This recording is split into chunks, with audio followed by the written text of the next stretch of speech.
哎呀，朋友们最近有没有去过医院的经历？我刚刚在医院去了，我是因为咳嗽去的医院。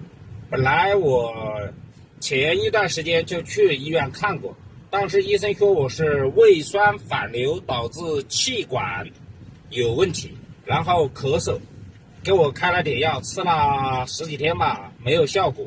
所以今天我到人民医院来，开的我挂号挂的是就是肠胃科，但是呢，肠胃科说你咳嗽，你应该去呼吸科去支气管。那我又看了支气管，支气管呢给我一个验血，一个拍 CT 拍下来有肺结节，但是问题不太大。这个问题不太大，又给我开的是治胃病的药。其实想一想，医生们也为难，像我这一种，我这个胃不好，说句实话也很多年了，我记得我原来曾经讲过。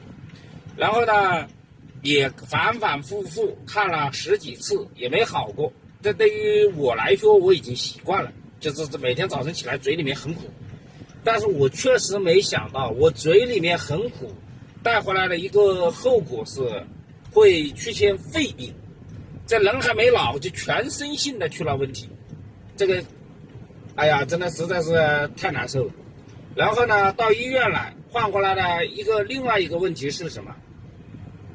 就是刚才在医院里看到，说的什么一点，很多年轻小伙子动不动就一个人过一辈子挺好。其实到医院来是最直观的，人这一辈子到底要怎么生活，到医院来能看得最清楚。很简单，生老病死在医院都能看到。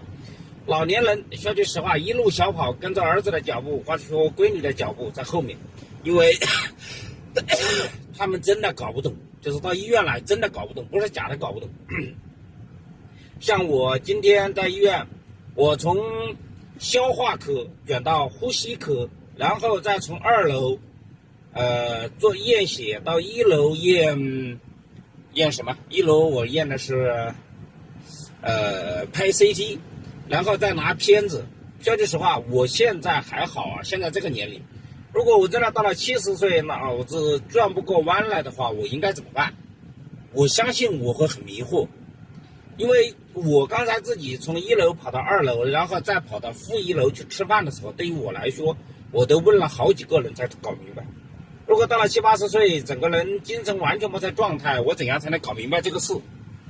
我觉得我是很难以搞明白。这一个肠胃病，让我这样一个正值壮年的人，都从肠胃病转到呼吸科，再去验血、拍片，楼上楼下这一通奔波。说句实话，我觉得我都够呛。而真的到70、80岁了，你说没有小孩的话，我无法想象最终会怎么样。我自己的父母，或者说我的岳父母都生病过，我也去医院陪护过。其实这一种陪护才坚定了我，说句实话，无论如何最起码生2个小孩的原因。真的是，特别是年轻的小孩，一定要去医院一趟，医院才会告诉你人生究竟是什么样子。不要网上那些毒鸡汤看多了，真的认为自己能过一辈子，不可能的。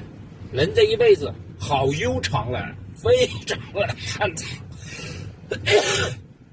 我现在正值壮年，这一个咳嗽都能弄出来这么多事，你还不要说真的老了会带来多少的麻烦。哎呀，回家，拜拜。